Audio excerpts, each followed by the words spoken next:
When I was in 8th grade, we played the Oregon Trail in history class. It was weird, as I never really played a text adventure game before that, outside of a few on Scratch and maybe Stories Untold. But it got me curious about what video games used to be. That led me down a rabbit hole, and ultimately to choosing the topic early mainframe games for this computer science project.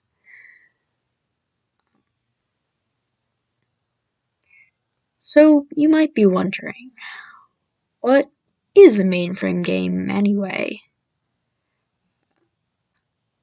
According to Wikipedia, they are a type of game developed prior to modern games and usually by students or an employee at a larger company, usually tech companies like Apple or stuff like that. The height of the games was in the 1970s, around the time arcades became really popular, but a little bit before that, and definitely before gaming consoles, like Xbox and stuff like that. Um, Another thing about them is that they were mostly made for one type of computer or one specific type of code, like, I believe the biggest one was Play-Doh.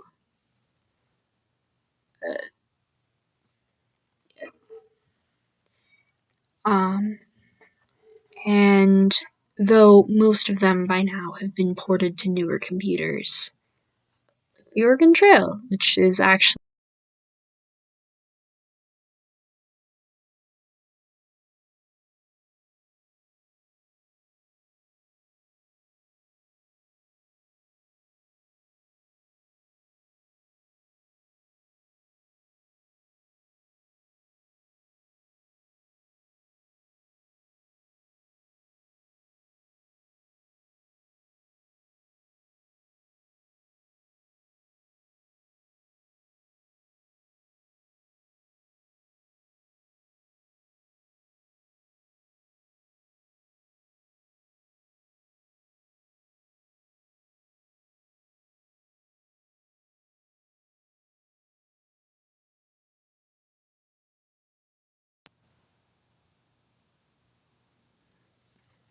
you can't talk about any type of video game without not talking about the first of its kind. For mainframe games, this was called Space Wars, not to be associated with the Steam scam. It was developed in 1962 by MIT students and originally conceived by Steve Russell, Martin Gratias, and Wayne Wheaton. Just gonna go with that. For the classic PDP-1 computer. It was inspired by the Lensman series and a truly awful looking 1940s to 1950s sci-fi book series by E. E. Smith and David Kyle. The game was mostly made to show off how useful the small computer was to potential customers, as the game required over 100,000 calculations a second to calculate ship motion, gravity, and physics, which is probably why the game looks like an ice level. The main plot of Space Wars is that two players control spaceships trying to destroy each other.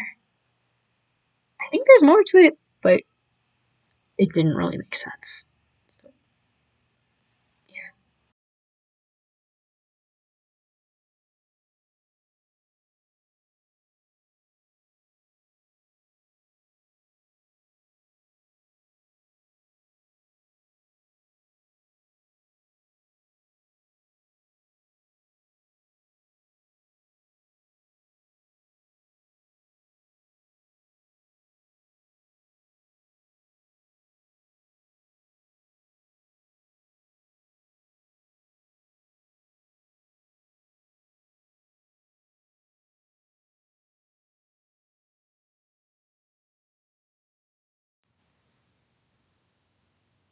The next game we have up is Star Trek.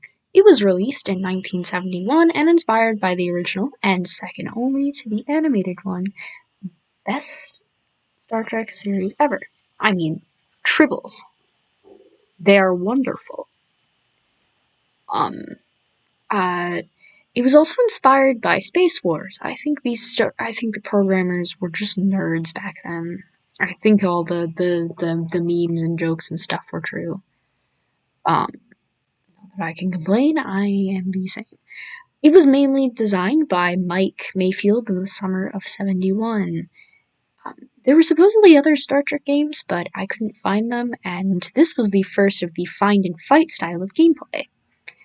In Star Trek, you track down and kill Klingons. That's about it. Also, fun fact: there's a Star Trek roleplay game, like D&D style. That's just really cool. Um, I'm gonna find that game.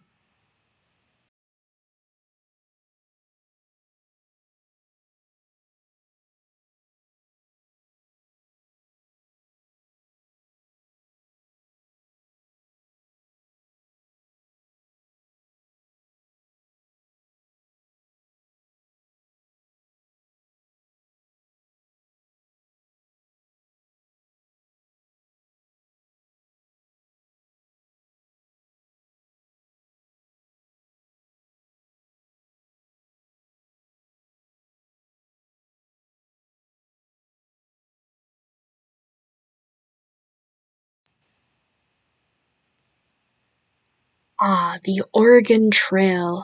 My first exposure to the genre of early mainframe games, and text-based adventure ones, and arguably the most famous. This game was developed in 1971, the same year as the Star Trek game, by the Minnesota Educational Computing Consortium.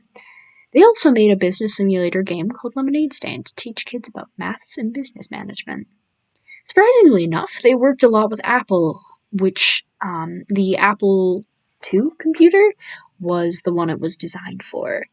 The Oregon Trail was made by three students: Don Roswich, Bill Heineman, and Paul Dillenberger, to educate a history class Roswich was teaching. If you don't know, the game is about a family traversing the Oregon Trail and dying of dysentery.